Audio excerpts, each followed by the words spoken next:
Hay heridas que calan en el alma más profundamente que cualquier dolor físico, especialmente cuando esa herida la inflige la persona a la que más amabas y en la que más confiabas. Hasta que llegó aquella fatídica noche, yo creía firmemente ser la mujer más feliz del mundo. Hasta que la patada que me propinó mi marido hizo añicos no solo el hueso de mi pierna, sino también mi corazón y mi confianza. Pero en el momento más oscuro y desesperado, en los ojos claros de mi pequeña hija de 4 años, comencé a ver un tenue rayo de luz. El repiqueteo de la lluvia torrencial contra el cristal de la ventana resonaba con la misma furia violenta que la del hombre que tenía delante. Un dolor atroz que comenzaba en mi pantorrilla izquierda se extendió hasta la coronilla, impidiéndome siquiera gritar. Solo podía acurrucarme en el frío suelo de baldosas, mordiéndome los labios hasta sangrar. La vista se me nublaba y perdía el foco, pero los zapatos relucientes de mi marido, Javier, detenidos justo frente a mí, se veían con una claridad aterradora. Se inclinó, me agarró del pelo y mi cabeza se echó hacia atrás sin que pudiera oponer resistencia. Aquel rostro apuesto que tanto había amado estaba ahora contraído por la ira, rojo y horriblemente deformado. ¿Cómo te atreves a replicarme? Maldita parásita. Solo te pedí 50.000 euros para el negocio. ¿Y ni eso puedes darme? ¿Es que te quedarás a gusto cuando me veas en la calle, pidiendo limosna? Cada una de sus palabras era una daga que se clavaba en mi pecho. Parásita. Yo había dejado mi trabajo en una buena empresa para dedicarme a nuestra hija, Lucía, y a la familia, tal y como él me había exigido. Le había entregado todos mis ahorros y hasta el dinero de la venta del apartamento que mis padres me dejaron al casarme para financiar su supuesto negocio.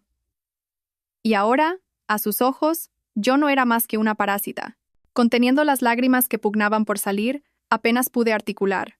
De verdad que no tengo más dinero, cariño. Te di hasta el último céntimo que me quedaba el mes pasado. Miente, rugió Javier. Apretó con más fuerza mi pelo. ¿No te dejaron tus padres adoptivos una casa al morir? La vendiste y te guardaste el dinero a mis espaldas, ¿verdad? Confiesa ahora mismo. Aquella casa era el último legado de mis padres adoptivos. Pero también la había vendido hacía 3 años para pagar su supuesta operación de corazón cuando dijo que estaba enfermo. ¿Ya lo había olvidado? Pero no tenía fuerzas para explicárselo de nuevo. El dolor de la pierna estaba consumiendo toda mi conciencia. Instintivamente, supe que algo iba muy mal. Aparte del dolor punzante, no sentía nada más en la pierna. Empapada en lágrimas y sudor, supliqué desesperada. Por favor, para allá. Me duele mucho la pierna. Javier soltó una carcajada. Una sonrisa escalofriantemente fría. Me soltó el pelo y mi cabeza golpeó con fuerza el suelo. Que te duela. A ver si así espabilas y se te quitan esas manías de listilla. Escupió esas frías palabras, se dirigió al sofá y cogió su teléfono móvil. Y entonces, como si fuera otra persona, comenzó a hablar con una voz increíblemente dulce y cariñosa. Sí, mi amor, ya he cogido la llamada. Estoy arreglando un asunto de trabajo. En cuanto termine, voy a veros a ti y a nuestro hijo.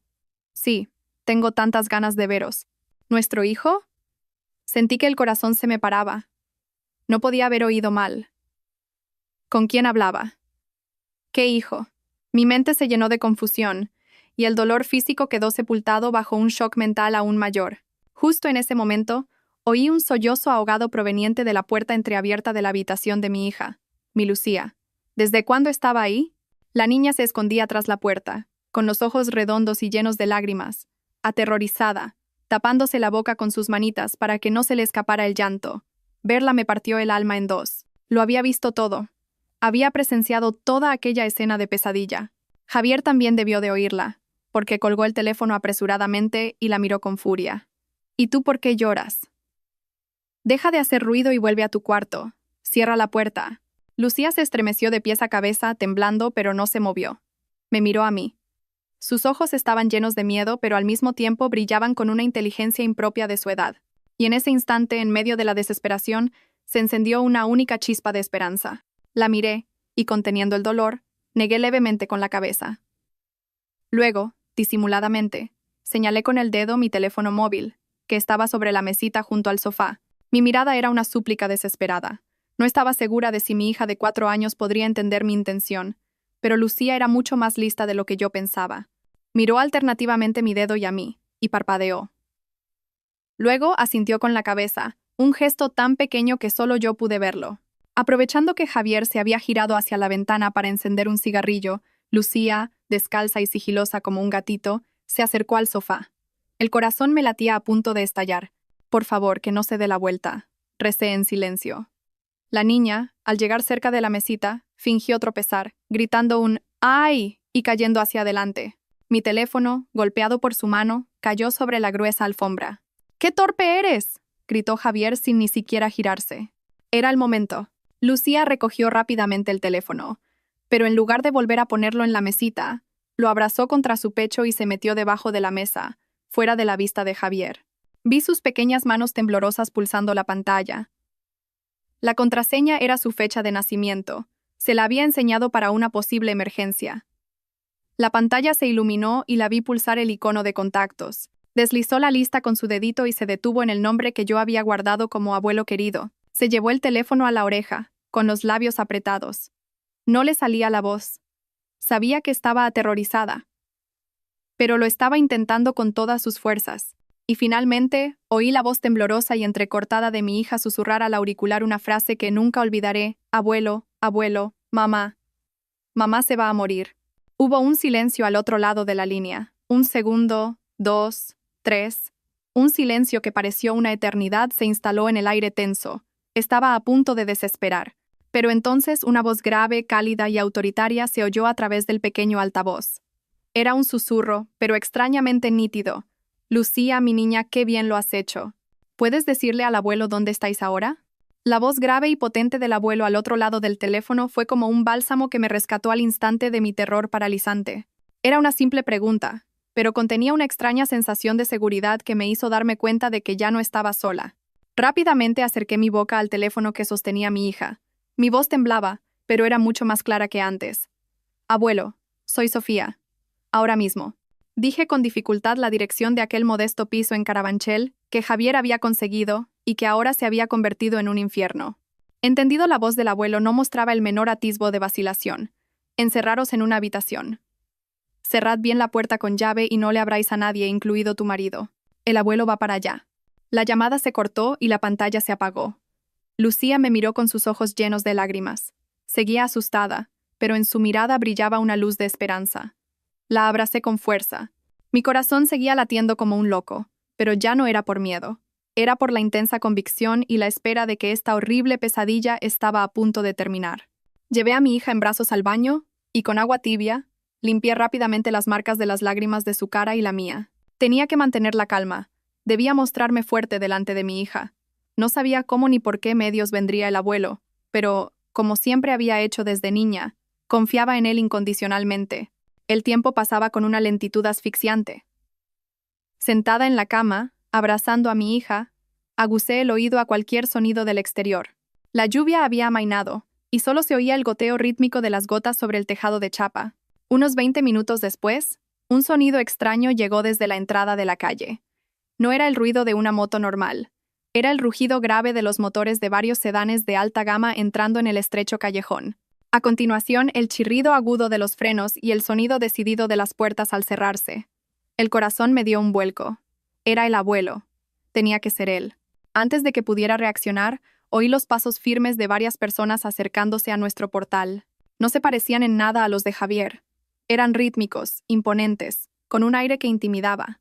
En ese momento, la puerta del piso de enfrente se abrió de golpe y se oyó la voz chillona de la casera. ¿Qué es este escándalo a estas horas de la noche? ¿A quién buscan? Pero su voz se cortó de inmediato, sustituida por un jadeo de sorpresa. Curiosa, me asomé por la mirilla y me quedé sin palabras ante la escena que se desarrollaba. Frente a la casera no había una sola persona. Eran 4 hombres corpulentos, vestidos con trajes negros y con expresiones impasibles, como salidos de una película. Y en el centro de ellos estaba mi abuelo. Ya no era la imagen del abuelo bondadoso que recordaba. Vestía un traje gris perfectamente cortado, con la espalda erguida, y se apoyaba en un bastón de ébano con empuñadura de plata.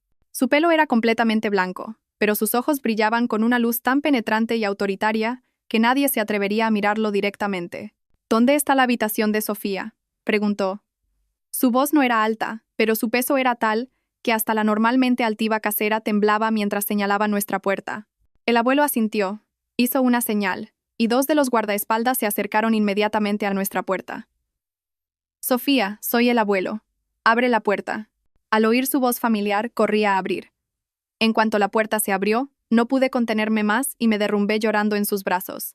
Abuelo, él me abrazó con fuerza, dándome palmaditas en la espalda temblorosa con su mano cálida. Tranquila, ya ha pasado todo.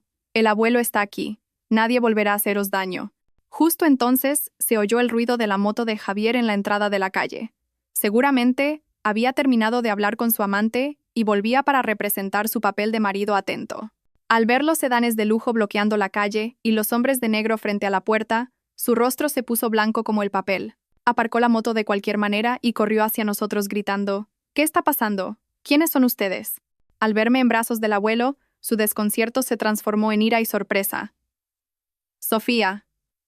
«¿Y este viejo? ¿Quién es?», gritó, señalando a mi abuelo de forma grosera. Mi abuelo se giró lentamente. Sus ojos, afilados como cuchillas, atravesaron a Javier. Su mirada era tan fría que pareció congelar el aire. «Así que tú eres Javier, el marido de mi nieta. ¿Y qué? ¿Usted quién se cree que es para meterse en casa ajena?». Javier, sin darse cuenta todavía de con quién estaba tratando, mantenía su actitud agresiva. «¿Quién soy yo no es importante?». La voz del abuelo era grave y profunda. «Lo importante es lo que le acabas de hacer a mi nieta». Al terminar de hablar, la mirada del abuelo se posó en mi pierna hinchada. Uno de los guardaespaldas a su lado entendió la señal al instante y dio un paso al frente. Su voz era gélida como el hielo. «Javier García, queda detenido por violencia de género. Tiene que acompañarnos». «¿Qué? ¿Violencia de género? No digan tonterías sin pruebas». Javier empezó a gritar, nervioso. «La prueba son las heridas en el cuerpo de mi nieta», dijo el abuelo. «Y la llamada de auxilio de mi bisnieta. ¿No es suficiente?». Javier se quedó sin palabras, pálido como un muerto. Me miró a mí y luego a Lucía, que se escondía detrás de mí. En sus ojos había una expresión de incredulidad. Jamás había imaginado que la hija a la que ignoraba sería la que lo arruinaría todo. Como no pudo articular palabra, dos guardaespaldas se acercaron y lo sujetaron firmemente por los brazos. «¿Qué hacen?». «Suéltenme. Sofía, di algo». «¿Es que quieres ver a tu marido en la cárcel?», gritaba, forcejeando desesperado. Yo me limité a mirarlo en silencio. En mis ojos ya no quedaba ni una pizca de afecto, solo desprecio y una fría indiferencia. El abuelo hizo una señal a otro guardaespaldas, quien inmediatamente entregó un sobre grueso con dinero a la casera. Esto debería ser suficiente para cubrir el alquiler que ese hombre le debe y compensarla por las molestias. A partir de ahora, lo que ha ocurrido aquí no ha ocurrido. ¿Entendido? La casera, al ver el sobre, abrió los ojos como platos y asintió repetidamente. «Sí, sí, por supuesto. Yo no he visto nada, no sé nada». Todo se resolvió de forma rápida y limpia. El abuelo se giró hacia mí y, con su voz cálida de nuevo, dijo: «Vamos, pequeña, volvamos a casa». El abuelo levantó a Lucía en brazos. La niña, sintiéndose completamente a salvo, escondió la cara en su pecho. Otro guardaespaldas me ayudó a caminar. Me condujeron a uno de los sedanes de lujo. Dentro, esperaba una mujer con bata blanca. «Es la médico de la familia», explicó el abuelo. «Te hará una primera cura». El coche arrancó lentamente, dejando atrás el modesto piso y a un marido violento siendo llevado por la policía. Miré por la ventanilla. La noche de Madrid seguía brillando con sus luces deslumbrantes, pero en mi corazón, una gran tormenta acababa de comenzar. Y al final de este camino, encontraría no solo la verdad, sino también una familia y un refugio que nunca me había atrevido a soñar. El sedán de lujo se deslizaba por la ciudad nocturna. La conducción era tan suave que apenas se sentía el movimiento. Un mundo de diferencia con los autobuses abarrotados o la vieja moto de Javier a los que estaba acostumbrada. Dentro del coche, la doctora desinfectó y vendó suavemente las heridas de mi pierna. Afortunadamente, no había fractura, pero sí un grave daño en los tejidos blandos que requeriría reposo durante un tiempo. Lucía, agotada por el miedo extremo, se había quedado profundamente dormida en los brazos de su bisabuelo. Ver su rostro dormido como un ángel me oprimió de nuevo el corazón. Si no hubiera sido por la llamada de Lucía, ¿qué habría sido de nosotras esta noche? Miré al hombre sentado a mi lado, al que mi hija llamaba abuelo. En mis vagos recuerdos, la figura del abuelo no era más que fragmentos borrosos. Fui abandonada en un orfanato al nacer y adoptada por una pareja de buenos funcionarios. Aunque no eran ricos, nuestro hogar siempre estuvo lleno de amor. Mi padre adoptivo, Francisco Pérez, era ingeniero en una constructora. Era un hombre de pocas palabras, pero adoraba a su esposa y a su hija. Mi madre adoptiva, María López, era maestra de primaria. Siempre fue muy cariñosa conmigo y me enseñó lo que estaba bien. Yo los amaba y les estaba agradecida como si fueran mis verdaderos padres. Y en los recuerdos de aquella feliz infancia, a veces aparecía un hombre especial. Alguien a quien mis padres siempre llamaban respetuosamente don Alejandro. En aquel entonces, don Alejandro Vargas era el presidente del grupo constructor donde trabajaba mi padre adoptivo y su mejor amigo. Recuerdo que venía a nuestra casa en Navidad cargado de regalos. No tenía hijos y había enviudado joven, por lo que me tenía un cariño especial. Me sentaba en sus rodillas, me acariciaba el pelo y solía decir: «Esta niña es muy lista y espabilada. Seguro que de mayor llegará a ser alguien importante». Su mirada siempre era cálida y afectuosa. Él también pagó toda mi educación, desde el colegio hasta la universidad, diciendo que invertir en educación nunca era una mala inversión. Mis padres adoptivos se negaron al principio, pero él insistió en que solo quería hacer algo por su nieta querida. La tragedia llegó cuando estaba en mi último año de universidad. Mis padres adoptivos, que estaban de viaje de trabajo, fallecieron en un inesperado accidente de tráfico. Mi mundo se derrumbó. En mi momento de mayor desesperación, fue don Alejandro quien se encargó de todos los trámites del funeral y me consoló y animó. «Tus padres se han ido, pero todavía me tienes a mí. A partir de ahora, considérame tu familia». Después, el abuelo me ayudó a conseguir un trabajo estable en una de las filiales del grupo. Mi vida recuperó poco a poco la estabilidad, y la tristeza se fue atenuando. Y entonces conocí a Javier. Era un nuevo empleado en el departamento de ventas, 2 años mayor que yo. Era alto, apuesto, con facilidad de palabra y siempre parecía una persona ambiciosa. Me contó su difícil infancia y lo mucho que había luchado para llegar a donde estaba. Yo, anhelando un lugar donde apoyarme en medio del dolor por la pérdida de mi familia, caí rendida ante su aparente sinceridad y determinación. Nos enamoramos. Todavía recuerdo perfectamente la mirada del abuelo la primera vez que le presenté a Javier. No dijo mucho, simplemente lo observó en silencio. Esa noche, me llamó a su despacho. «Sofía», dijo con voz grave, «ese joven parece listo, pero su mirada no es honesta. No puedo meterme en tu vida amorosa, pero ten cuidado. Nunca se sabe lo que hay en el corazón de una persona». En aquel momento, cegada por el amor, no le di importancia a su advertencia. Pensé que era demasiado desconfiado, y que Javier era una buena persona. Incluso lo justifiqué, pensando que tal vez su origen humilde lo hacía parecer un poco retraído. Don Alejandro simplemente suspiró y no dijo nada más. Nos casamos un año después. Don Alejandro me regaló un lujoso apartamento en el barrio de Salamanca y una considerable suma de dinero como dote, diciendo que era el patrimonio que mis padres adoptivos habían ahorrado para mí. Después de la boda, Javier dijo que no quería vivir a costa de mi familia y que quería montar su propio negocio. Me mostró un plan de empresa muy convincente. Yo, que confiaba plenamente en mi marido, le di sin dudarlo todos mis ahorros y el dinero de la venta del apartamento que el abuelo me había dado. Cuando nació Lucía, Javier dijo que yo debía quedarme en casa para cuidar de la niña mientras él se encargaba de la economía. Una vez más, seguí su consejo. Y ese fue el comienzo de mi tragedia. El negocio de Javier no parecía ir bien. Se quejaba constantemente de dificultades y pedía más dinero. Yo ya no tenía nada que darle, solo podía animarlo. Poco a poco su actitud empezó a cambiar. Se volvió irritable y me gritaba a menudo. Las discusiones eran cada vez más frecuentes, y finalmente empezó a pegarme. Al principio solo cuando estaba borracho, pero luego se convirtió en una costumbre. Me usaba como saco de boxeo cada vez que las cosas no le iban bien. Yo lo aguantaba todo por mi hija y por la pequeña esperanza de que pudiera cambiar. No me atrevía a decírselo a don Alejandro. Temía preocuparlo y que se sintiera decepcionado por mi elección. Me guardé todo el dolor para mí. Hasta esta noche, cuando todo superó el límite. El coche se detuvo frente a una imponente mansión de estilo clásico con un gran jardín en La Moraleja. Era la residencia de don Alejandro desde su jubilación, un lugar que yo había visitado muy pocas veces. Al entrar, el ambiente silencioso y solemne de la casa me tranquilizó de una manera extraña. Don Alejandro nos condujo a una espaciosa habitación en el segundo piso. «Era la habitación de tu madre adoptiva», dijo. «A partir de ahora, esta es vuestra casa». Miré a mi alrededor. Todo estaba cuidado con esmero. Sobre el escritorio, una foto de mis padres adoptivos sonriendo felizmente seguía en su sitio. Las lágrimas volvieron a brotar. Después de tantos años, había vuelto a casa. Esa noche, por primera vez en años, Pude dormir profundamente, sin pesadillas de violencia, sin insultos. Dormí plácidamente, rodeada del amor de mi familia, y supe que, a partir de mañana, comenzaría una nueva vida y una nueva lucha. Y esta vez, no lucharía sola. A la mañana siguiente, me desperté cuando los rayos de sol entraban por el gran ventanal, dibujando cálidos rectángulos de luz en el suelo de madera. El dolor en la pierna seguía punzante, pero mi mente estaba extrañamente clara y despejada. Lucía seguía durmiendo profundamente a mi lado. Probablemente era la primera vez que dormía tranquila después de tanto tiempo de miedo. Me levanté de la cama con cuidado para no hacer ruido. Al verme en el gran espejo del tocador, me sobresalté.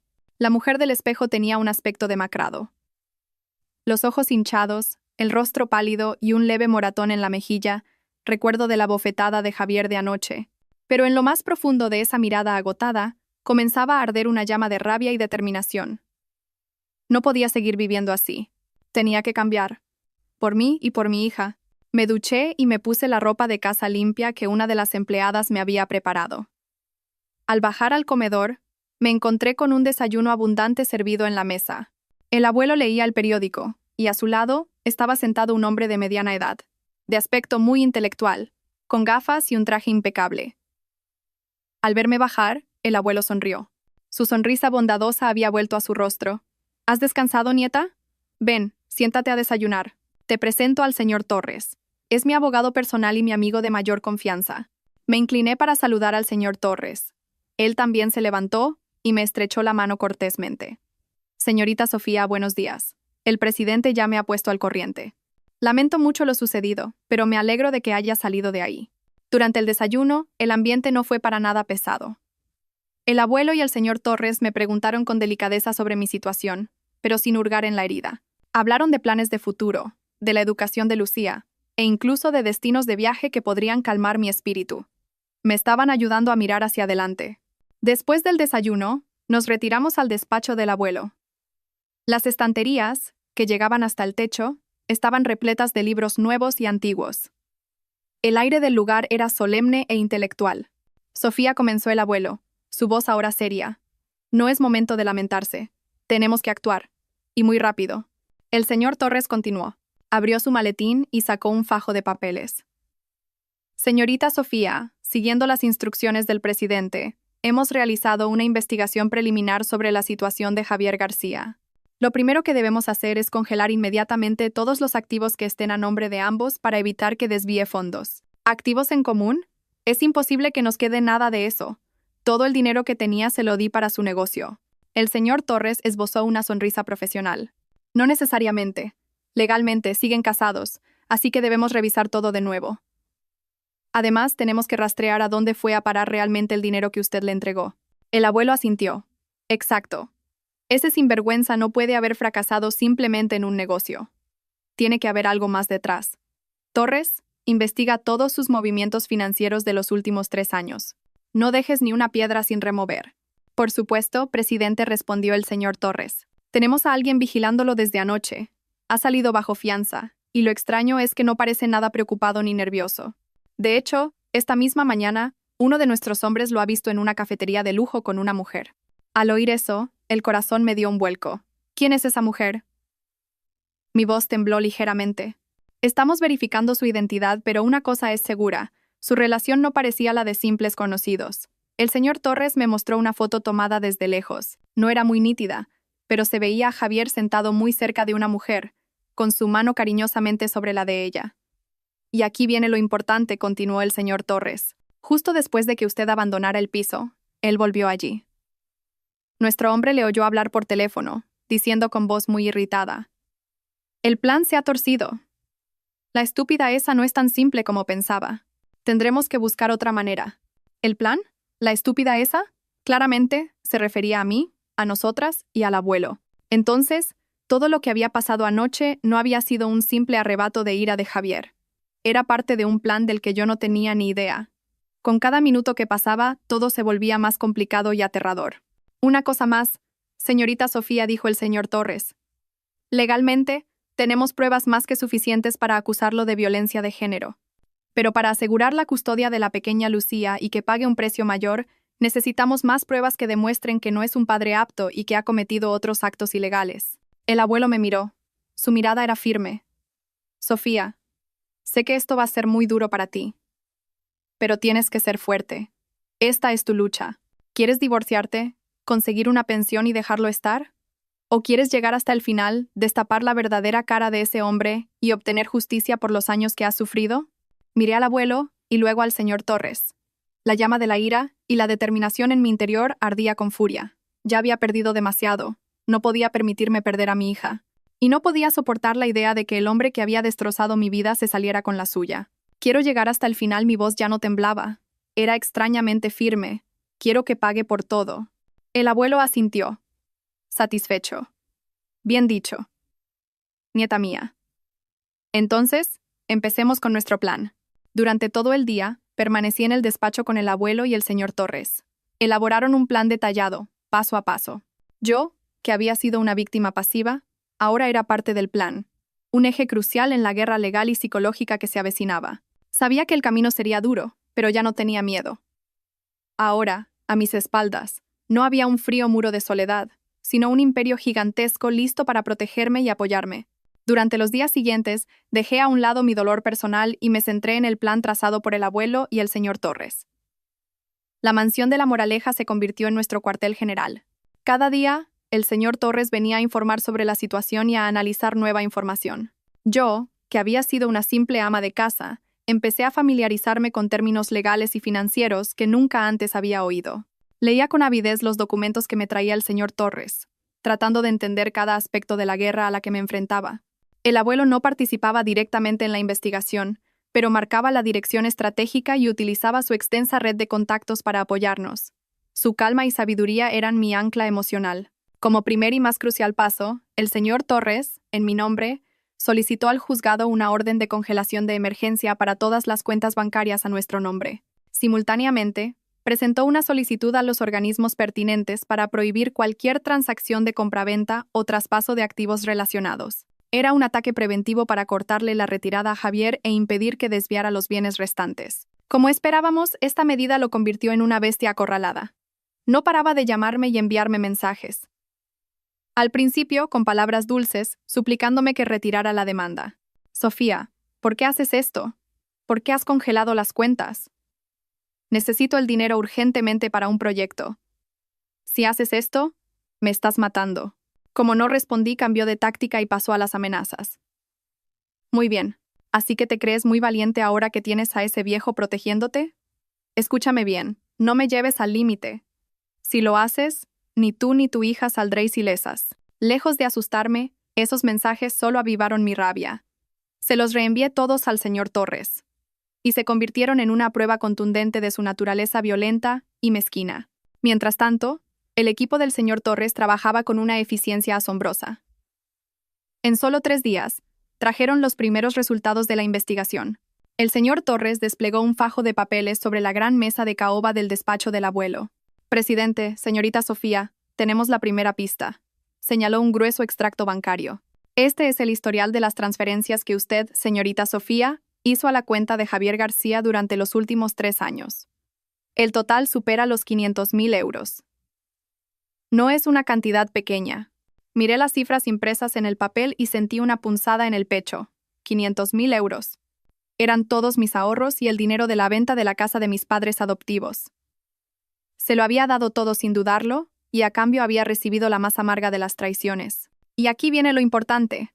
El señor Torres pasó a otra página. Todo este dinero, después de entrar en la cuenta del señor García, no se invirtió en ningún proyecto de construcción como él decía. En su lugar, se dividió y movió a través de varias cuentas en un complejo entramado. Y finalmente, todo fluyó a una única cuenta. Rodeó un nombre en el extracto. Esta cuenta pertenece a una persona jurídica llamada Futuro Dorado Inversiones y Desarrollo, S.L. ¿Futuro Dorado? Fruncí el ceño. Nunca había oído ese nombre. Es normal, dijo el señor Torres. Esta empresa se constituyó hace unos 3 años, coincidiendo con la época en que el señor García empezó a hablar de emprender. Y el representante legal de esta empresa no es él. Pasó otro documento. Era una nota simple del registro mercantil. Contuve la respiración y miré el apartado del administrador. Apareció un nombre desconocido. Elena Gómez. ¿Quién es Elena Gómez?, preguntó el abuelo con su voz grave y potente. Es la mujer con la que Javier García se reunió en la cafetería el otro día. El señor Torres sacó una foto más nítida. En ella, una mujer de unos 20 años, de aspecto bello y sofisticado, sonreía cariñosamente junto a Javier. Todo quedó claro. No había ningún proyecto empresarial. Golden Future era una empresa fantasma, una tapadera para apropiarse legalmente de mi dinero. Con mi dinero, él había montado una empresa para su amante, construyendo un futuro dorado para ellos. Un futuro levantado sobre mi sacrificio y mis lágrimas. Una ira fría me subió por dentro. No solo me había engañado emocionalmente, me había estafado por completo. ¿Y dónde está la sede de esa empresa?, pregunté con voz firme. El domicilio social está en un edificio de oficinas de primera categoría en el Paseo de la Castellana, pero nuestra gente ha ido y solo tienen alquilada una oficina virtual, casi sin movimiento. Sin embargo, hemos localizado el apartamento donde vive esa tal Elena Gómez. Es un lujoso dúplex en una urbanización de lujo en el distrito de Chambery, dijo el señor Torres. El abuelo, que había permanecido en silencio hasta entonces, habló. Un brillo agudo apareció en sus ojos. Torres investiga más a fondo a esa mujer, a Elena Gómez. Su pasado, sus relaciones, todo. Quiero saberlo todo. Y sigue vigilando los movimientos de ese tal Javier. Me temo que esto no es solo un caso de adulterio y estafa. Sí, presidente. Las palabras del abuelo me dieron un escalofrío. Tenía razón. ¿Cómo una mujer tan joven como Elena Gómez podía haber orquestado una estafa tan elaborada junto a Javier? ¿Había alguien más detrás de ella? ¿Y era Javier, un hombre violento y codicioso, lo suficientemente inteligente como para idear todo esto? Las piezas del rompecabezas empezaban a encajar, pero daban lugar a una conspiración y a preguntas mucho más grandes de lo que jamás podría haber imaginado. Presentí que esta lucha iba a ser mucho más compleja y peligrosa de lo que pensaba. La espera de los días siguientes se sintió como una eternidad. Cada día que pasaba, mi corazón ardía de impaciencia. Me preocupaba mi propio destino, pero sobre todo me preocupaba Lucía. La niña era demasiado pequeña para comprender la tormenta que se había abatido sobre nuestra familia. Solo se preguntaba por qué no podía ver a su padre, por qué su madre siempre parecía triste. Tenía que abrazarla y mentirle, diciéndole que papá se había ido a un viaje de trabajo muy largo. Cada vez que le mentía sentía como si un cuchillo me atravesara el corazón. Mientras yo me debatía en una maraña de emociones, el equipo del señor Torres y los detectives privados contratados por el abuelo trabajaban sin descanso. Como abejas laboriosas, recolectaban gota a gota el néctar de la verdad en un mundo lleno de trampas y mentiras. Una tarde, el señor Torres me llamó. Su voz era más seria de lo habitual. Señorita Sofía, ¿podría venir a mi despacho ahora mismo? Tenemos algunos descubrimientos nuevos y creo que sería mejor que los viera usted misma. Un mal presentimiento me invadió. Dejé a Lucía con una de las empleadas y me dirigí rápidamente al despacho del señor Torres, en el centro de la ciudad. Su oficina estaba en el último piso de un rascacielos, con una vista espectacular de Madrid. Pero en ese momento, por muy deslumbrante que fuera la ciudad, a mis ojos todo parecía gris. El señor Torres ya me esperaba en la sala de reuniones. Sobre la gran mesa había varias carpetas y un ordenador portátil. Siéntese, por favor, dijo en voz baja. Lo que va a ver ahora puede ser bastante impactante. Necesita prepararse. Asentí, apretando las manos sobre mi regazo. Dígame, puedo soportar lo que sea. El señor Torres suspiró. Giró la pantalla del portátil hacia mí. Hemos investigado más a fondo a Elena Gómez. No es una mujer sencilla. Aparentemente es la directora de una empresa emergente, pero en realidad tiene un pasado bastante complejo. Y lo más importante es que ella y Javier García no se conocen de hace poco. Pulsó el botón de reproducción. En la pantalla aparecieron varias fotos. La primera era de Javier y Elena Gómez paseando de la mano por una playa de Mallorca.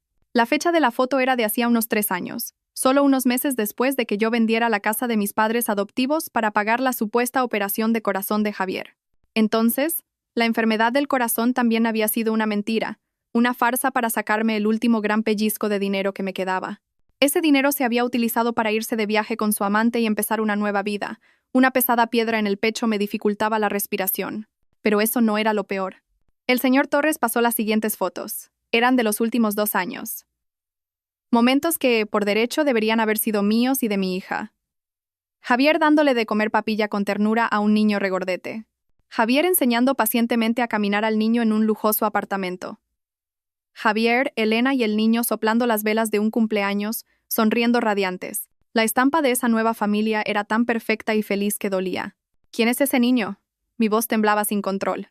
Es el hijo de Javier García y Elena Gómez. La voz del señor Torres también se había vuelto grave. Se llama Mateo. Tiene más de 2 años. Javier García la ha estado engañando y mantenía una doble vida. Mateo. Repetí el nombre en mi cabeza. Hasta el nombre de su hijo oculto se parecía al de nuestra hija, Lucía. Su crueldad no tenía límites. Así que era eso. Esa era la verdadera cara del marido abnegado al que yo había apoyado sacrificándolo todo. No solo me había sido infiel. Tenía una segunda familia. Era el padre de otro niño. El dinero que yo había ahorrado y pedido prestado para dárselo no era para un negocio, sino para mantener a su segunda esposa. Me había convertido en una vaca lechera que trabajaba diligentemente para la felicidad de otros. Esta verdad era más dolorosa que cualquier paliza. Era un insulto, una humillación a mi persona y a todo mi amor. Me quedé sentada, inmóvil. Las lágrimas caían sin cesar, pero esta vez no eran lágrimas de debilidad. Eran por mi estupidez, por mi juventud completamente estafada. Señorita Sofía, el señor Torres me ofreció un pañuelo. Sé que es difícil de aceptar, pero tenemos que enfrentarnos a esto. Esta prueba es un golpe mortal.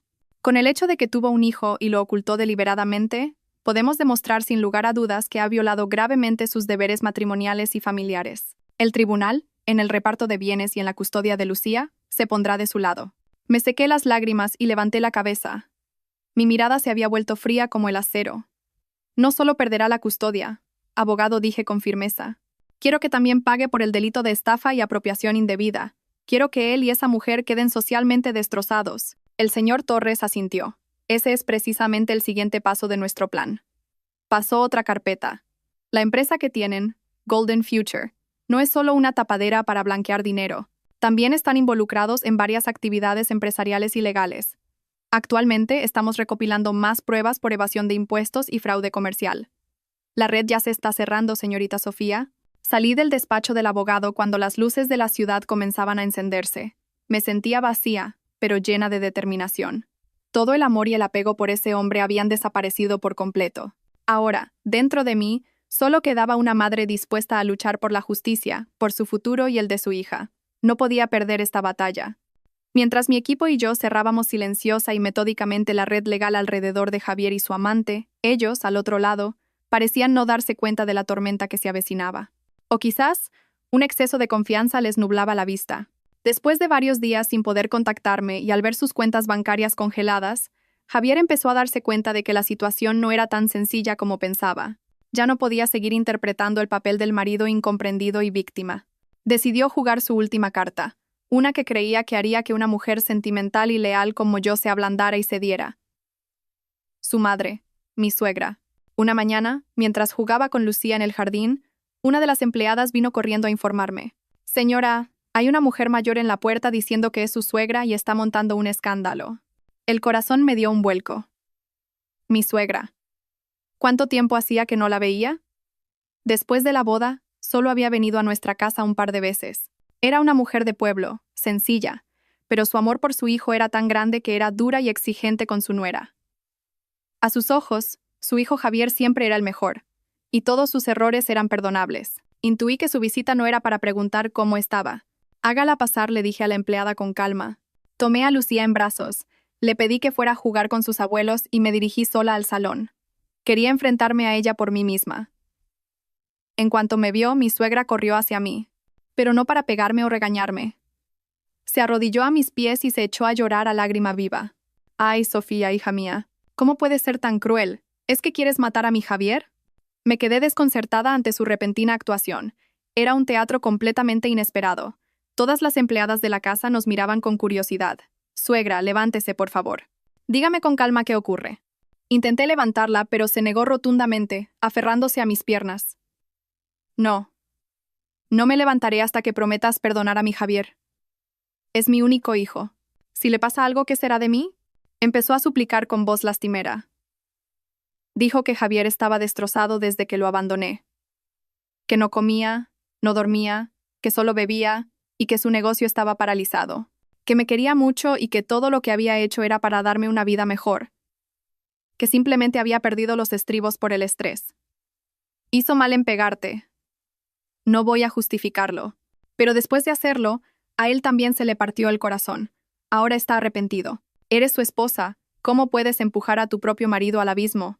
¿Le bloqueas las cuentas? ¿Lo denuncias? ¿Y quieres meterlo en la cárcel? Si va a la cárcel, ¿quién cuidará de nuestra Lucía? ¿Quién se hará cargo de su futuro? Cada una de sus palabras apuntaba directamente a mis puntos débiles. El vínculo matrimonial, el futuro de la niña. Pintaba a Javier como un marido y padre responsable y arrepentido, al borde de perderlo todo por un error momentáneo. Su actuación era tan perfecta que, si no hubiera tenido esas fotos y grabaciones, podría haber caído en la trampa. Pero ahora, solo podía reírme para mis adentros. Me solté de sus manos con calma y di un paso atrás. Miré fijamente a la mujer que actuaba frente a mí. Suegra, mi voz era fría y desconocida. No hace falta que siga actuando. Ese teatro ya no funciona conmigo. Mi suegra se sobresaltó y dejó de llorar de golpe. Me miró desde el suelo. En sus ojos ya no había tristeza, sino sorpresa e ira. ¿Qué? ¿Qué estás diciendo? Vuelva y dígale a su hijo que, si de verdad está arrepentido, que vaya al juzgado y confiese todo. Si piensa seguir con este teatro, nos veremos en los tribunales. ¡Tú! Mi suegra se levantó de un salto. La imagen de mujer desvalida había desaparecido. Finalmente, mostraba su verdadera cara. Desvergonzada. Víbora. En mala hora mi Javier se casó con una como tú. ¿Te crees que por tener dinero y contactos puedes pisotear a nuestra familia? Ya verás. No te saldrás con la tuya. Empezó a proferir toda clase de insultos y maldiciones que nunca le había oído, pero ya no me hacían daño. Simplemente la miraba en silencio, como si estuviera viendo una telenovela barata. Por favor, llamé a un empleado. Acompañen a esta señora a la salida. 2 guardaespaldas se acercaron inmediatamente y la escoltaron hacia afuera. Ella forcejeaba y gritaba, pero no podía con 2 hombres corpulentos. Te arrepentirás. Malnacida, te juro que no me quedaré de brazos cruzados. Su voz se siguió oyendo incluso desde fuera de la puerta. La casa volvió a la calma, pero en mi interior se agitaba una tormenta. El teatro de mi suegra había fracasado, pero me había dejado una cosa clara: no se rendirían. La codicia y el egoísmo estaban arraigados hasta en sus huesos. No dudarían en usar cualquier medio despreciable para conseguir sus fines. Y supe que, después de esta farsa sentimental, vendría un ataque más vil. Tenía que estar preparada para todo. Esta lucha no era solo legal. Era una guerra de psicología y reputación. El fallido teatro de mi suegra me hizo darme cuenta de que no podía seguir en una postura meramente defensiva. Esperar a que atacaran para luego defenderme siempre me colocaría en una posición pasiva. Era hora de transformarme, de presentarme ante ellos y ante el mundo con una imagen completamente diferente. Ya no era Sofía, la esposa sumisa y débil. Tenía que convertirme en Sofía Vargas, la vicepresidenta del Grupo Vargas, una mujer autoritaria, segura de sí misma, a la que nadie se atrevería a subestimar. Esta transformación no era solo para darles una lección a Javier y su familia, era para recuperarme a mí misma, para reencontrar la esencia que había perdido en la oscuridad de mi infernal matrimonio. Empecé por mi apariencia. Dejé de vestir ropa de casa sencilla y de colores neutros. El abuelo llamó a los mejores estilistas y diseñadores de Madrid a la mansión. Trajeron las últimas colecciones de las marcas de lujo más exclusivas. Me probé de todo, desde vaporosos vestidos de seda hasta trajes de chaqueta impecablemente cortados y deslumbrantes vestidos de noche. Con cada cambio de ropa, sentía que me convertía en otra persona. Mi pelo largo, que siempre llevaba recogido en una coleta, se transformó en manos expertas en una melena con ondas voluminosas, teñida de un elegante y sofisticado castaño ceniza. Los maquilladores trabajaron mi rostro con esmero. Sin excesos, utilizaron el maquillaje para borrar el cansancio, resaltar mis facciones y darme un aire de autoridad intelectual. Cuando me miré al espejo, casi no me reconocí. La mujer del espejo era una extraña, pero a la vez, muy familiar. Era la persona que yo debería haber sido siempre. Una confianza profunda, intensa y deslumbrante empezó a brotar desde mi interior. Pero el cambio más grande no fue el exterior, sino mi forma de pensar y actuar. Empecé a involucrarme de lleno en los asuntos del grupo. Ya no era una mera asistente en las reuniones. Tomé la iniciativa de estudiar proyectos, leer informes financieros y entender la situación de cada filial. Los conocimientos de la universidad que creía olvidados resurgieron y, combinados con las amargas experiencias de la vida, me dieron una visión más profunda y realista del mundo de los negocios. Empecé a dar mis opiniones y propuestas en las reuniones. Al principio, hubo algunas miradas de escepticismo, especialmente entre los directivos más antiguos que llevaban años sirviendo al abuelo. Probablemente, Todavía me veían como la nieta privilegiada, pero no me desanimé. Los convencí con cifras, análisis lógicos y argumentos afilados. Poco a poco, empezaron a mirarme de otra manera, con un respeto genuino. El abuelo observaba mi transformación. No decía mucho, pero sus ojos estaban llenos de orgullo. Empezó a encargarme tareas más importantes, a hacerme partícipe de las negociaciones con los socios principales. El mundo de los negocios es el campo de batalla más feroz, me dijo. Te hará más fuerte y dura que cualquier universidad. Y tenía razón. Cada negociación, cada reto profesional, era una lección valiosa. Aprendí a mantener la calma bajo presión, a leer las intenciones de los demás, a tomar decisiones firmes y precisas. Mi confianza ya no provenía del respaldo del abuelo, sino de mi propia capacidad y esfuerzo. Ya no me intimidaban las miradas inquisitivas, ni temblaba al hablar en público. Había recuperado mi propia voz. Mi transformación no se limitó al trabajo. Empecé a reconstruir mi vida social. Asistí a fiestas del sector y eventos benéficos. Me presenté con una imagen completamente nueva, una empresaria elegante, bella, inteligente y carismática. Los medios de comunicación dejaron de referirse a mí como la víctima de un sonado divorcio y empezaron a hablar de la princesa que regresa al Imperio Vargas, la nueva estrella en ascenso del mundo empresarial. Sabía que todo esto llegaría a oídos de Javier. Quería que lo viera. Quería que supiera que la mujer que había abandonado y despreciado estaba ahora en una posición que él jamás podría alcanzar. Quería que se arrepintiera. Pero, en un sentido más profundo, esta transformación era para mí. Era una declaración de que mi vida no podía ser arruinada por un hombre patético. Merecía una vida mejor, un futuro más brillante, y lo iba a construir con mis propias manos. Era hora de que el fénix, quemado en las llamas de la traición, resurgiera de sus cenizas, más bello y fuerte que nunca. Aproximadamente un mes después de empezar a trabajar oficialmente en el grupo, mi vida había cambiado por completo. Mis días estaban ocupados con trabajo, reuniones y viajes de negocios. Esa actividad era el mejor remedio para olvidar el dolor y concentrarme en el futuro. Mi imagen como vicepresidenta del Grupo Vargas aparecía cada vez más en los medios. Estaba segura de que Javier y su familia veían y sabían todo esto, pero extrañamente estaban completamente en silencio. Ni llamadas, ni mensajes, ni escándalos. Ese silencio me inquietaba un poco. ¿Estarían tramando algo? ¿O realmente se habían asustado y rendido? Fuera lo que fuese, no podía bajar la guardia. Le pedí al equipo del señor Torres que siguiera recopilando pruebas y preparando el próximo juicio. Un sábado por la tarde, después de una semana estresante, decidí regalarme una tarde de relax. Quería comprarle algunos regalos a Lucía. Pronto tendría una actuación en el colegio, y quería que mi hija fuera la más guapa de todas. Conduje el deportivo descapotable blanco que el abuelo me había regalado y me dirigí a unos grandes almacenes de lujo en el centro de la ciudad. Ya no me sentía cohibida ni fuera de lugar como antes. Caminaba con seguridad, la elegancia de una dama se había convertido en mi segunda piel. Estaba en una boutique de ropa infantil de lujo, eligiendo un vestido de princesa rosa para Lucía, cuando oí una voz familiar y afilada a mi espalda. Vaya, vaya, ¿a quién tenemos aquí? Si es la señora vicepresidenta. Se te ve muy bien, conduciendo cochazos y viniendo a estos sitios. Me giré y allí estaba, nada menos que Elena Gómez, la amante de Javier. Pero no estaba sola. Agarrada a su brazo, cariñosamente, estaba el propio Javier. Parecía más delgado y demacrado.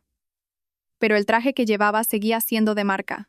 Al verme, un atisbo de sorpresa y torpeza cruzó sus ojos, pero rápidamente lo ocultó tras una máscara de frialdad e indiferencia. Pero Elena era diferente. Me escudriñó de pies a cabeza, con una envidia y hostilidad que no se molestó en ocultar. Su vientre estaba bastante abultado y lo exhibía de forma desafiante, como si quisiera presumir. ¿Qué pasa? ¿Te has sorprendido? ¿Creías que podías prohibirnos venir a sitios como este? Claro, una mujer como tú, que seguramente solo ha pisado mercadillos en su vida, es normal que se asombre. No dije nada, solo esbocé una leve sonrisa. No iba a rebajarme a discutir con alguien como ella. Mi silencio pareció enfurecerla aún más. Javier, mira esto. Ahora que es vicepresidenta, nos ignora. Se apoyó en el brazo de Javier, haciendo un mohín. ¿O es que todavía está resentida porque la dejaste? Claro, ¿cómo una mujer vieja y que ni siquiera puede darte un hijo va a retener a un hombre? ¿Has terminado? Esta vez no me quedé callada. Miré a Elena directamente a los ojos y dije, con una voz que no era alta pero sí gélida como el hielo. No tengo tiempo para recibir lecciones de vida de una amante como tú, así que, ¿te importaría apartarte? ¿Qué? ¿Cómo te atreves? ¿Quién es la amante? El rostro de Elena se enrojeció de ira. Yo soy la prometida de Javier y la madre de su hijo. La que sobra aquí eres tú. Intentó abalanzarse sobre mí, pero Javier la detuvo. Ya basta, Elena. No montes una escena aquí. La voz de Javier sonaba cansada. Me miró con una expresión compleja. Sofía, no tenemos por qué llegar a esto. Es agua pasada. Sí, es agua pasada, respondí. Así que controla a tu mujer. Que no ande ladrando por ahí y molestando a la gente. Dicho esto, tomé el vestido que había elegido y me dirigí a la caja. A propósito, saqué la tarjeta negra que me había dado el abuelo, un símbolo de poder ilimitado. La dependienta, al ver la tarjeta, cambió de actitud al instante y me hizo una reverencia. Elena y Javier se quedaron pálidos al ver la escena. Sabía que esta ostentación era un poco infantil, pero era necesaria. Tenía que mostrarles que las tornas habían cambiado por completo. Después de pagar, con la bolsa de la compra en la mano, salí de la tienda sin volver a mirarlos. Pasé a su lado como si fueran dos extraños sin importancia. Pero cuando había dado unos pasos, Javier me llamó de repente. Sofía. Espera un momento. Me detuve, pero no me giré. Oí sus pasos acercándose. Sé que me equivoqué, su voz tenía un matiz de súplica. Pero, por favor, no me arruines la vida. La empresa está al borde de la quiebra. Si le dijeras una palabra a tu abuelo, ¿no podrías ayudarme? Me giré lentamente. Lo miré a los ojos y una sonrisa burlona se dibujó en mis labios. ¿Arruinarte la vida, dices? ¿Recuerdas lo que tú y tu familia intentasteis hacerme a mí? ¿Robarme mi patrimonio? ¿Quitarme a mi hija? Comparado con lo que hiciste, que tu empresa se vaya a la quiebra no es para tanto. Pero era todo lo que tenía. ¿Y mi juventud? ¿Mis sacrificios? ¿Quién me compensa por eso? Lo interrumpí bruscamente. Date por satisfecho con que lo deje así. No tientes mi paciencia. O el próximo lugar al que irás no será la bolsa de valores, sino la cárcel. Mis palabras fueron como un jarro de agua fría para Javier. Se puso blanco como la cera. Retrocedió un paso, sin poder decir nada. No quería perder ni un segundo más con él. Me di la vuelta con decisión y me alejé, dejándolo allí plantado, aturdido, en medio de la multitud. Este encuentro inesperado había sido desagradable, pero me había dejado una cosa clara. Javier tenía miedo, mucho miedo. Estaba hundiéndose, y sentí que el día de recuperar a mi hija no estaba lejos. El encuentro en los grandes almacenes me confirmó que Javier estaba realmente en apuros. La ruptura de todos los contratos con el Grupo Vargas había sido un golpe mortal para Golden Future. Otros inversores empezaron a retirar sus fondos y los socios cancelaron sus acuerdos. El barco que él y Elena habían construido con esmero a costa de mi dinero estaba a punto de hundirse. Pero una bestia acorralada es la más peligrosa. En lugar de admitir su fracaso, Javier decidió hacer una última apuesta. Organizó una gran fiesta en un hotel de 5 estrellas. Oficialmente era una fiesta de agradecimiento a los clientes y una presentación para captar inversores para un nuevo proyecto tecnológico innovador. En realidad era un intento desesperado por salvar su empresa y atraer a más inversores ingenuos. Esta información me llegó a través de la red de contactos del señor Torres. Al enterarme, una idea audaz surgió en mi mente. En lugar de simplemente observar su actuación, ¿por qué no convertir su escenario en su juicio final? Inmediatamente lo consulté con el abuelo y el señor Torres. Es una oportunidad de oro, los ojos del señor Torres brillaban. Inversores, socios y prensa, todos reunidos en un solo lugar. Si destapamos su verdadera cara allí mismo, el impacto será 1000 veces mayor que en un frío juicio en un tribunal. Quedará socialmente aniquilado, sin posibilidad de excusarse. El abuelo estuvo de acuerdo, pero expresó una pequeña preocupación. ¿No es un plan demasiado arriesgado?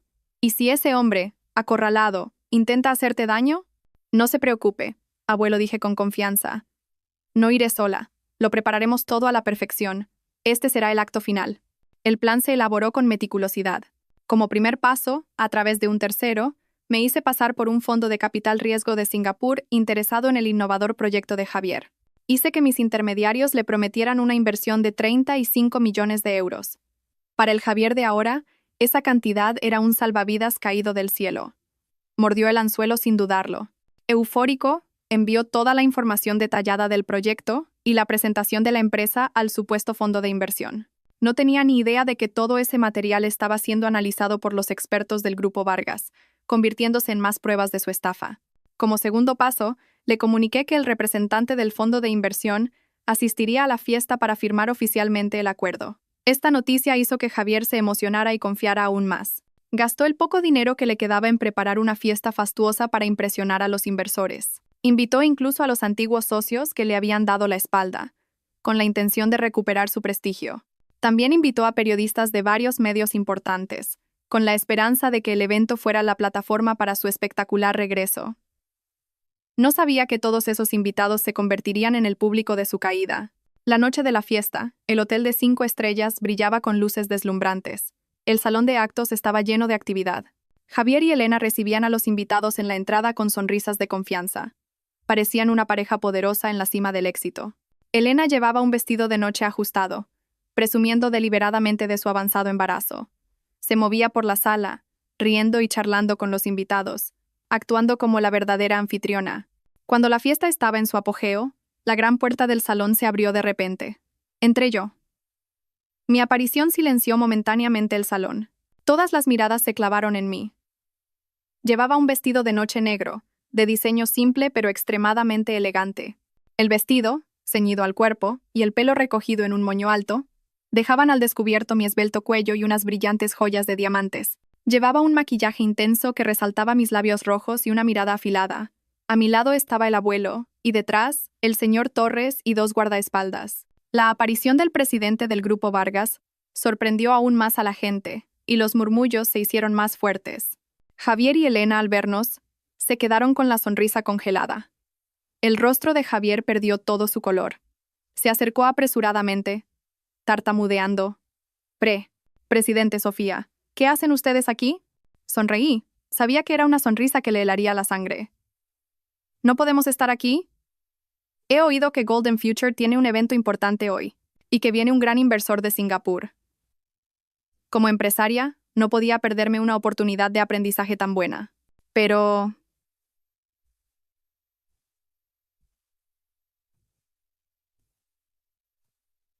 no les hemos enviado invitación. Vaya, ¿en serio? Levanté la invitación dorada que tenía en la mano. ¿Y esto qué es? Supongo que un empleado tuyo se ha equivocado. Javier se quedó sin palabras. Sabía que estaba provocándolo a propósito, pero delante de tanta gente, y especialmente delante del abuelo, no podía hacer nada. Tuvo que forzar una sonrisa y guiarnos a la mesa VIP que había preparado.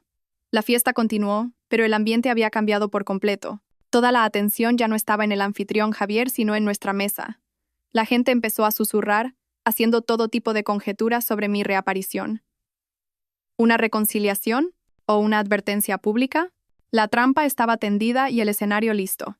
Me senté tranquilamente, di un sorbo a mi copa de vino y observé el rostro de Javier, lleno de ansiedad y confusión. La mejor obra, el último y más dramático acto, estaba a punto de comenzar. Cuando la fiesta llegó a su momento culminante, Javier subió al escenario. Intentó recuperar la confianza, tomó el micrófono y comenzó su discurso. Habló de la visión y la misión de Golden Future, del innovador proyecto tecnológico que cambiaría el mundo. Pintó un futuro brillante y prometedor para seducir a los inversores. En la primera fila, Elena lo miraba con ojos llenos de admiración y orgullo. Ambos estaban tan inmersos en su fantasía de un regreso triunfal que no se dieron cuenta de que el telón estaba a punto de caer. Y hoy dijo Javier con voz emocionada, tenemos el gran honor de recibir a un importante inversor de Singapur.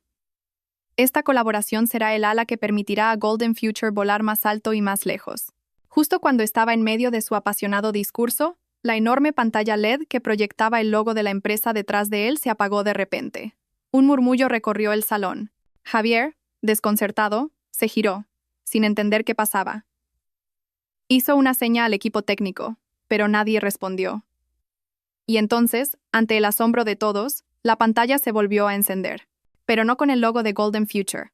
La primera imagen que apareció fue una foto clara de mi rostro, lleno de moratones y heridas, mis ojos hinchados y mi pierna escayolada. La foto que me habían hecho la mañana después de aquella fatídica noche. Al lado, en letras grandes y claras, se leía: «Esta es la verdadera cara del amor». El salón se quedó en un silencio sepulcral. La música de fondo se detuvo. Todos contuvieron la respiración, clavando la mirada en la pantalla. El rostro de Javier en el escenario se puso blanco como el papel. Señaló la pantalla con mano temblorosa, tartamudeando: «¿Qué es esto? Apagadlo. Apagadlo ahora mismo». Pero ya era tarde. La pantalla pasó a otra escena. Esta vez era un vídeo, una grabación de una cámara de seguridad en la que se veía a Javier agarrándome del pelo y dándome patadas en el modesto piso. La calidad no era excelente, pero sus actos crueles y violentos eran innegablemente claros. Los murmullos en el salón se convirtieron en gritos de horror e indignación. Dios mío, qué bestia. Y parecía tan normal. Elena, sentada abajo, también se quedó helada. Miraba alternativamente la pantalla y a Javier, con una expresión de pánico. El espectáculo no había terminado. La pantalla continuó mostrando fotos de Javier y Elena juntos. Felices fotos familiares con su hijo secreto, y densos extractos bancarios que demostraban cómo mis 500.000 euros habían ido a parar a su empresa. Y como golpe de gracia final, se reprodujo un archivo de audio. El sonido resonó por todo el salón. Era la conversación entre Javier y Elena, discutiendo su plan de estafa, hablando de cómo me iban a usar como una vaca lechera. Esa tía es ingenua y se fía de cualquiera. Es fácil de engañar. En cuanto le pides dinero, te lo da sin rechistar la voz de Javier. Llena de confianza y desprecio, retumbó en la sala. Cuando la grabación terminó, el salón estalló. El silencio se convirtió en una ola de furia. Insultos y miradas de desprecio se dirigieron hacia Javier y Elena.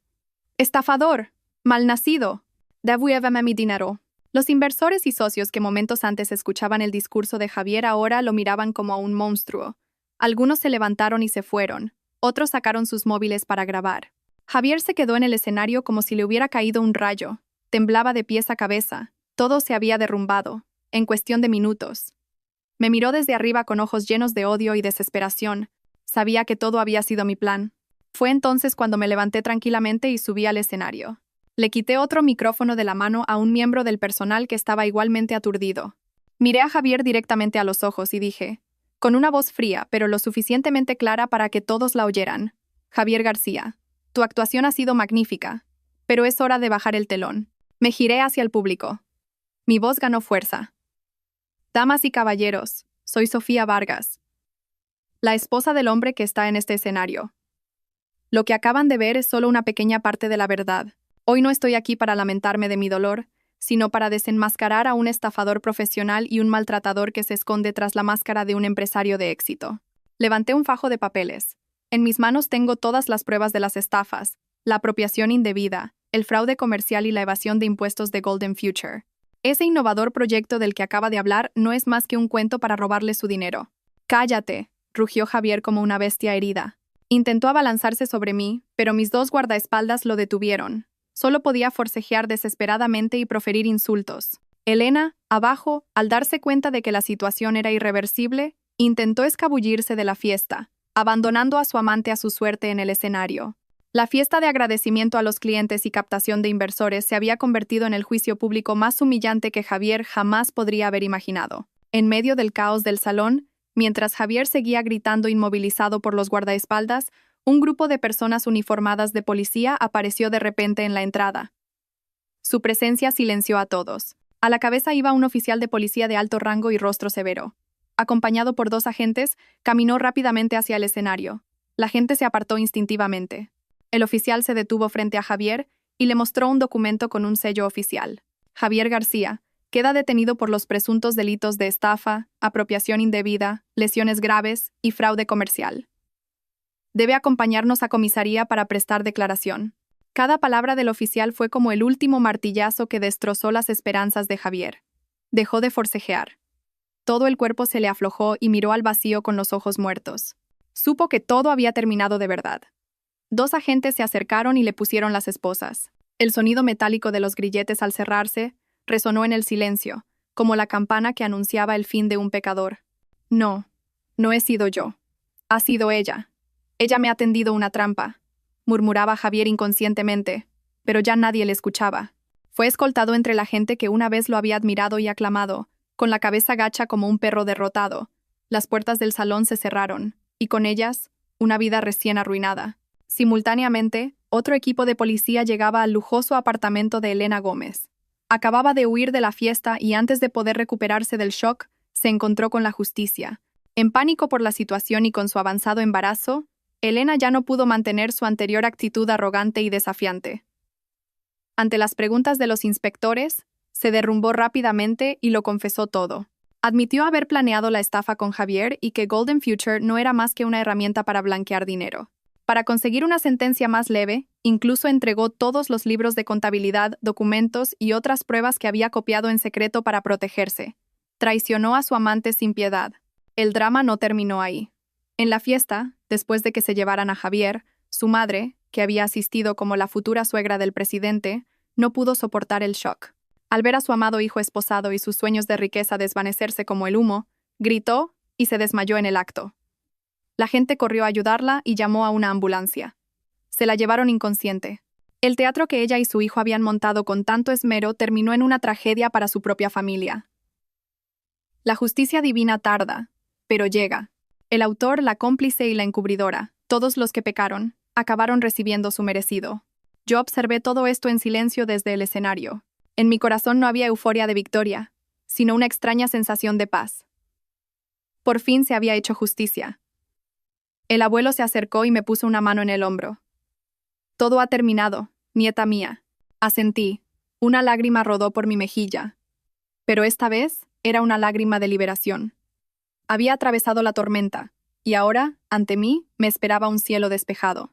Durante los días siguientes, el caso de Javier se convirtió en el centro de la atención mediática. Con pruebas irrefutables y la confesión de Elena, todos sus crímenes salieron a la luz. La prensa desenterró su pasado. ¿Cómo había pasado de ser un joven ambicioso de origen humilde a un estafador profesional que se aprovechaba de mujeres ricas e ingenuas? Un falso millonario. La sociedad quedó horrorizada e indignada al conocer su verdadera cara. Yo, que había sido la esposa cruel, me convertí de la noche a la mañana en un símbolo de mujer fuerte que lucha por la justicia. Las críticas anteriores se transformaron en respeto y simpatía. Recibí innumerables cartas y mensajes de mujeres desconocidas que me decían que mi historia les había inspirado y dado el valor para salir de relaciones tóxicas. Supe que mi lucha ya no era solo mía. 6 meses después, el juicio contra Javier García y sus cómplices se celebró públicamente en la Audiencia Provincial de Madrid. El caso recibió una atención excepcional por parte de la opinión pública y los medios. Desde primera hora de la mañana, los alrededores del juzgado estaban abarrotados de periodistas y curiosos.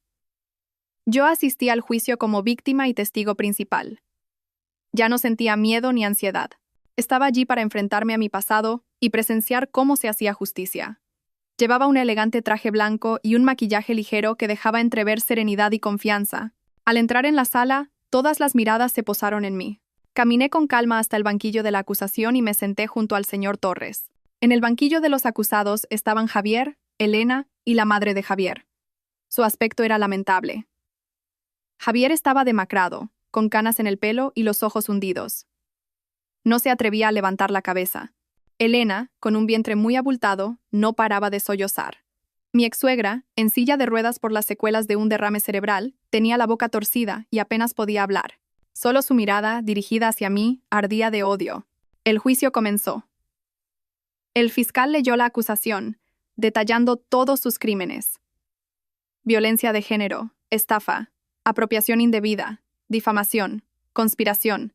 Con cada cargo, se presentaron las pruebas contundentes que habíamos proporcionado: vídeos, grabaciones de audio, extractos bancarios, testimonios de testigos. Cuando llegó mi turno de declarar, subí al estrado y, sin dudarlo, conté mi historia con claridad. Hablé de los años de sacrificio, de los malos tratos, de la traición y de su cruel conspiración. No lloré. Mi voz era extrañamente tranquila, porque ya no era una víctima que suplicaba, sino una superviviente que exigía justicia. Cuando terminé, un profundo silencio se apoderó de la sala. Pude leer la compasión y la indignación en los ojos del juez, del jurado y del público. Cuando le tocó a Javier, con la cabeza gacha y en voz baja, admitió todos los cargos. Ya no tenía nada que negar. Solo suplicó una oportunidad para empezar de nuevo, pidiendo clemencia para poder pagar su deuda con el hijo que estaba a punto de nacer. Elena, llorando, culpó de todo a Javier, alegando que ella solo había sido seducida por él. Suplicó una reducción de la pena por su embarazo, pero la red ya estaba echada y nadie podía escapar de sus pecados. Después de varios días de juicio, finalmente llegó la hora del veredicto. El juez, un hombre mayor de rostro severo, comenzó a leer la sentencia final. Este tribunal, tras examinar todas las pruebas y testimonios, dicta la siguiente sentencia. Se condena al acusado Javier García por los delitos de lesiones graves, estafa agravada y difamación a una pena de 20 años de prisión. 20 años. Casi la mitad de una vida. Ese era el precio que Javier tenía que pagar.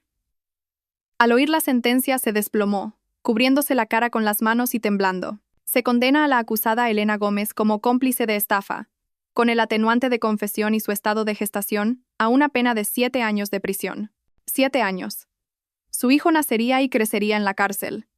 Ese era el karma de una mujer que había destruido sin piedad la felicidad de otra. Se condena a la acusada Carmen Ruiz por los delitos de difamación y encubrimiento, teniendo en cuenta su estado de salud, a una pena de 3 años de prisión, suspendida. El mazo del juez golpeó con fuerza, poniendo fin a todo el caso. Se había hecho justicia. Suspiré aliviada. Miré al abuelo, que estaba sentado en el público. Me asintió en silencio, con una alegría contenida en los ojos. Al salir del juzgado, una multitud de flashes de cámaras se dirigió de nuevo hacia mí. Pero esta vez no eran preguntas curiosas, sino palabras de felicitación. No concedí entrevistas. Simplemente subí al coche en silencio y me alejé del lugar que había juzgado mi pasado. La batalla había terminado y yo era la vencedora. El juicio terminó, pero sus secuelas perduraron. La vida de la familia de Javier quedó completamente destrozada, pero para mí y para Lucía fue el comienzo de un nuevo viaje. Un viaje para sanar nuestras heridas y reconstruir nuestras vidas. Aunque había ganado legalmente, las heridas psicológicas, especialmente las de Lucía, no eran pequeñas. La niña, que había presenciado escenas de violencia y sufrido una separación abrupta, se había vuelto callada y miedosa. A menudo se despertaba por la noche gritando mi nombre. Verla así me partía el corazón. Supe que obtener justicia era solo el principio. Ahora, lo más importante era ayudar a mi hija a recuperar su sonrisa y su inocencia.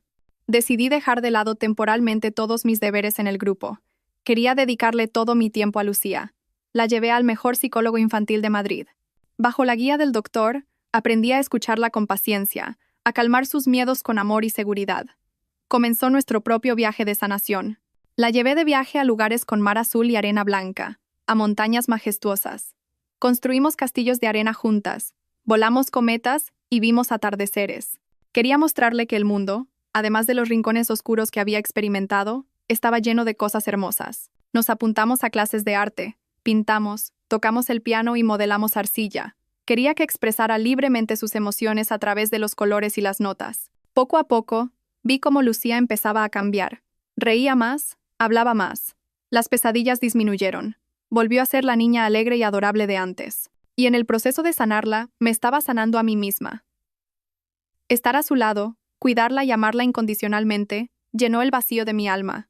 Dejé de pensar tanto en el pasado, dejé de odiar a Javier. Comprendí que aferrarme al odio solo me haría más daño a mí misma. El perdón no era porque él lo mereciera, sino porque yo merecía la paz. Además de cuidar de mi hija, empecé a prestarme más atención a mí misma. Me apunté a clases de yoga y meditación. La respiración profunda y los movimientos suaves me ayudaron a recuperar el equilibrio en mi cuerpo y mi mente. También empecé a leer más libros de filosofía, psicología y sobre el arte de vivir. Me di cuenta de que había un sinfín de cosas interesantes en este mundo por explorar. Dejé de cerrarme. Me abrí más a las amistades. Quedaba con viejas amigas para tomar un café y charlar, y también hice nuevas amigas en el mundo de los negocios. Eran mujeres fuertes e independientes. Me mostraron otros modelos de felicidad. La felicidad no tenía por qué venir necesariamente de un hombre. Podía venir de la carrera, de las pasiones y de ser dueña de una misma. Un día, el abuelo me llamó a su despacho. Me entregó una carpeta. Sofía, estos son los expedientes de varios proyectos benéficos que patrocina el grupo. Échales un vistazo y elige el que más te llegue al corazón para gestionarlo tú misma. Creo que ha llegado el momento de que hagas algo por la sociedad. Pasé las páginas. Había un proyecto para construir escuelas para niños en zonas rurales, otro para construir viviendas sociales para familias sin recursos. Y entonces, mi mirada se detuvo en un proyecto llamado El Hogar de la Serenidad. Un centro de apoyo para mujeres y niños víctimas de violencia de género. El corazón me dio un vuelco. Era esto. Esto era lo que quería hacer. Quería, a través de mi historia, de mi experiencia, ayudar a otras mujeres en situaciones similares. Quería decirles que no estaban solas, que después de la tormenta siempre sale el sol. El viaje de la sanación no era solo calmar el dolor, sino transformar ese dolor en fuerza, en un motor con sentido. Y había encontrado mi camino. 3 años. No es un tiempo muy largo, pero fue suficiente para que el dolor de las heridas más profundas se calmara y la tormenta de mi corazón se convirtiera en un lago sereno. La gente suele decir que el tiempo lo cura todo, pero yo aprendí que el tiempo, por sí solo, no hace nada. El tiempo es solo un espacio, Llenarlo de curación o dejar que se pudra depende de nosotros, de nuestra voluntad y esfuerzo. Yo elegí llenarlo de esperanza. La vida de Lucía y la mía habían pasado a una página completamente nueva, y cada palabra de esa página estaba escrita con la tinta de la serenidad y la risa. Mi pequeño ángel, que una vez tuvo que presenciar la escena más horrible, era ahora una niña de segundo de primaria, inteligente y segura de sí misma. El rastro de miedo en sus ojos había desaparecido por completo, reemplazado por una alegría de vivir clara, curiosa y brillante. Ya no se despertaba sobresaltada por la noche, ni lloraba con los ruidos fuertes. En su lugar, cada mañana me abrazaba con fuerza, me susurraba los pequeños secretos de su mundo infantil, y si se caía, se levantaba sola, y me decía con una sonrisa: «Estoy bien, mamá». Al verla con su uniforme blanco, el pelo bien peinado, parloteando sobre el colegio, supe que mi decisión de luchar hasta el final había sido la correcta. No solo había conseguido justicia para mí, había recuperado toda la infancia inocente de mi hija. El proyecto al que le dediqué más cariño, el Hogar de la Serenidad, también había florecido. Lo que empezó como un pequeño centro de apoyo se había convertido en una sólida red y un hogar común para cientos de mujeres y niños desfavorecidos. Ya no era solo una patrocinadora que observaba desde lejos, sino su hermana, su amiga, su compañera de viaje. Cada semana paso 2 tardes en el centro, no para supervisar el trabajo, sino para escuchar sus historias. Escucho la historia de una madre soltera que, después de 10 años de malos tratos, escapó valientemente con sus 2 hijos. Me dice entre lágrimas que mi historia, que vio en la televisión, le dio la fuerza para marcharse. En ese momento pensé, me cuenta, si ella pudo, ¿por qué yo no? Yo también soy una persona y merezco ser feliz. Escucho la historia de una joven de 17 años que tuvo que abandonar sus estudios para casarse a la fuerza con un hombre rico pero violento. Llegó al Hogar de la Serenidad una noche de tormenta, con las manos vacías y el corazón roto. Ahora, está volviendo a estudiar, cumpliendo poco a poco su sueño de ser diseñadora de moda. Cada historia, cada fragmento de vida que encuentro, es como un espejo que refleja mi propio pasado. Veo mi reflejo en su miedo, en su dolor y en su tenue esperanza. Ayudarlas es mi forma de sanarme a mí misma. Y comprendí una vez más que la mejor manera de superar el dolor no es enterrarlo, sino convertirlo en una antorcha que ilumine el camino para otros que están perdidos en la oscuridad. A veces, en momentos de calma, pensaba en la familia de Javier. Aunque no los buscara, las noticias sobre ellos me llegaban de alguna manera. Se decía que Elena, al salir de la cárcel, se había marchado discretamente de la ciudad con su hijo. Se fue a un pueblo lejano, cambió de nombre y empezó una nueva vida. Probablemente, su hijo era la única razón que tenía para seguir viviendo. Mi ex-suegra, consumida por el dolor y la enfermedad, acabó muriendo sola en una residencia de ancianos. Y Javier, 20 años es una condena larga. Está pagando sus pecados entre fríos barrotes. Ya no siento odio ni satisfacción. La ira de antaño se ha calmado, dejando solo una indiferencia casi fría. Ellos mismos escribieron el final de sus vidas. El pasado es pasado, como una riada que arrasa con todo, dejando solo el sedimento del olvido. Aprendí a soltar, no para perdonarlos, sino para liberar mi propia alma. Bajo la guía gradual del abuelo, mi trabajo en el grupo ya no era una carga ni un desafío. Se había convertido en mi pasión. Les demostré a todos, y lo más importante, a mí misma, que podía mantenerme en pie por mis propios medios. Ya no era la nieta del presidente. Era Sofía Vargas, la directora general del Grupo Vargas, que había superado una crisis económica global, cerrado con éxito un acuerdo multimillonario con socios japoneses y expandido la marca Vargas por toda Asia. El éxito profesional me dio independencia económica, pero mi mayor alegría seguían siendo los momentos sencillos con mi familia. Un fin de semana por la tarde, el cielo estaba despejado y la brisa marina era fresca. Lucía, el abuelo y yo fuimos de viaje a Santander. En lugar de un lujoso resort, alquilamos una pequeña casa junto a la playa con un jardín lleno de bugambillas. El atardecer caía lentamente, tiñendo el cielo y el mar de un color dorado. Lucía estaba construyendo un enorme castillo de arena con otros niños del lugar. Sus risas cristalinas se mezclaban con el sonido de las olas, creando una sinfonía de paz. El abuelo y yo nos sentamos en un banco de madera, observándola en silencio. El abuelo había envejecido mucho. Su pelo era blanco como la plata, pero su mirada seguía siendo lúcida y su sonrisa, tan bondadosa como siempre, ya no cargaba con el peso de un gran grupo empresarial. Ahora, su alegría era cuidar del jardín, leer y jugar con su única bisnieta. «Mírala», dijo el abuelo. En sus ojos brillaba una felicidad inocultable. Es igual que su bisabuela, siempre alegre y llena de energía. Sonreí y apoyé la cabeza en su hombro. Un hombro delgado, pero que seguía siendo mi apoyo más firme. Gracias, abuelo, por estar siempre ahí, por darnos todo a mi hija y a mí. Tonta, me acarició el pelo. Te has ganado tu propia felicidad. Eres la persona más fuerte y resiliente que conozco. Nos quedamos allí sentados. 3 generaciones.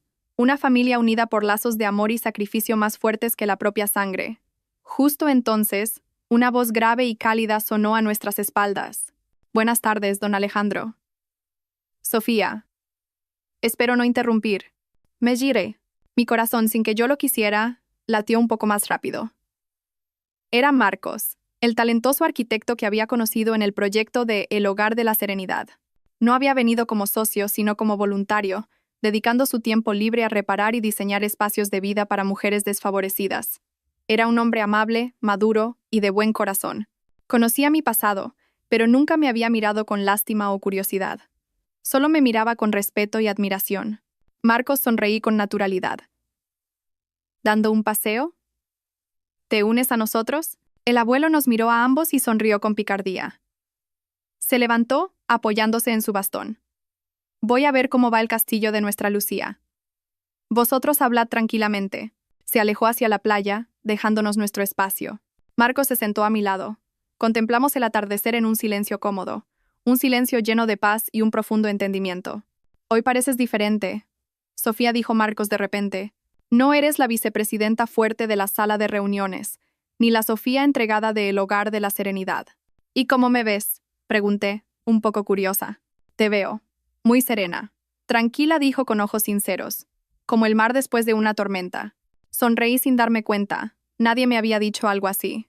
A su lado no necesitaba fingir ser fuerte. Podía ser yo misma, una mujer normal con sus heridas y debilidades. Nuestras miradas se encontraron, y supe que un amor nuevo, sincero y tierno, estaba empezando a llamar a la puerta de mi corazón. Ya no le tenía miedo al amor. Comprendí que no es el amor en sí lo que nos hace daño, sino amar a la persona equivocada.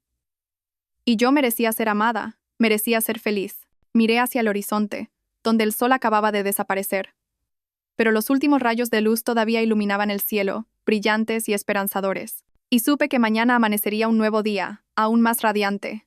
No sé qué me deparará el futuro, quizás un amor pleno, o quizás nuevos desafíos. Pero por primera vez en mucho tiempo, ya no tenía miedo.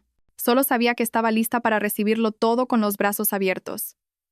La tormenta había quedado atrás, y ante mí, solo había cielo azul. Estimados espectadores, después de acompañar a nuestra protagonista, Sofía, en su tormentoso viaje, es probable que en nuestros corazones queden emociones muy complejas. Nos hemos enfurecido con la crueldad de Javier, hemos sufrido al ver a Sofía hundirse en la desesperación y nos hemos alegrado juntos cuando finalmente resurgió de sus cenizas. Esta historia, aunque ficticia, nos deja lecciones muy profundas y reales para nuestras vidas, lecciones que pueden ser faros y fuerza en el incierto viaje de la vida. La primera y quizás más profunda lección que podemos extraer es: nunca permanezcas en silencio ni aguantes en la oscuridad. La tolerancia nunca trae la paz, solo alimenta el mal para que crezca. Sofía cometió el error de aguantar la violencia durante mucho tiempo. Esperaba que su silencio trajera la paz a su familia, a su hija. Pero la realidad demostró lo contrario. La violencia, una vez que comienza, nunca se detiene por sí sola, solo se intensifica y se vuelve más cruel. La voz temblorosa de Lucía: abuelo, mamá, se va a morir. Fue la llamada de atención más costosa. Nos enseña que, a veces, la salvación no viene de la paciencia, sino de un pequeño acto de valentía. Nunca subestimes el poder de pedir ayuda. Debemos enseñar a nuestros hijos, y a nosotros mismos, que cuando nos enfrentamos a la injusticia y la violencia, pedir ayuda no es debilidad, sino el más poderoso instinto de supervivencia. La segunda lección es sobre el poder del cambio y el valor propio. La vida de Sofía solo cambió de verdad cuando decidió cambiar. Ese cambio no vino solo de la ropa de marca o del cargo de vicepresidenta. Empezó desde lo más profundo de su ser, desde la conciencia de que merecía ser respetada, de que merecía ser feliz. Cuando conoces tu propio valor, el mundo entero te mira con otros ojos. Esta historia nos muestra que el dinero y el poder son herramientas útiles, pero no sirven de nada si no están controlados por una mente sabia y un corazón firme. Sofía no usó el dinero para una venganza ciega. Lo usó para adquirir conocimientos, buscar apoyo legal y transformarse de víctima a protagonista de su propia lucha. Esa es la verdadera riqueza. Y quizás la lección más humana y profunda es la forma en que enfrentamos la victoria y sanamos las heridas. Sofía podría haberse regodeado en la caída de la familia de Javier y vivir el resto de su vida en la opulencia y la comodidad, pero no lo hizo. Transformó su dolor en compasión y su riqueza en una herramienta para ayudar a otros en su misma situación. El Hogar de la Serenidad no es solo un proyecto benéfico, es un símbolo de renacimiento, la prueba de que después de la tormenta, el ser humano puede ser más fuerte y compasivo. La verdadera victoria no es cuando el enemigo cae, sino cuando, después de todo, puedes mantenerte en pie, mirar al pasado con serenidad y avanzar hacia el futuro con el corazón abierto. Es un viaje para transformar el dolor en fuerza, la desgracia personal en un valor para la comunidad. Creo que todos, hombres y mujeres, podemos encontrar una parte de nosotros en esta historia. Quizás estés pasando por algún dolor ahora mismo. Quizás te sientas impotente ante la injusticia de la vida. Recuerda que nunca estás solo. Atrévete a alzar la voz, a pedir ayuda y, lo más importante, a creer en tu propio valor, porque el amanecer más brillante siempre llega después de la noche más oscura. ¿Qué piensan de esta historia? ¿Qué lección les ha llegado más al corazón? Compartan sus pensamientos en los comentarios. Su aportación puede ser un gran aliento y un valioso consejo para alguien que lo necesite. Aviso legal. Esta historia es una obra de ficción. Cualquier parecido con personas, eventos o lugares reales es pura coincidencia. El contenido de este video tiene fines meramente educativos y de entretenimiento, con la intención de transmitir lecciones humanas sobre la vida, y no pretende difamar ni aludir a ninguna persona o entidad real.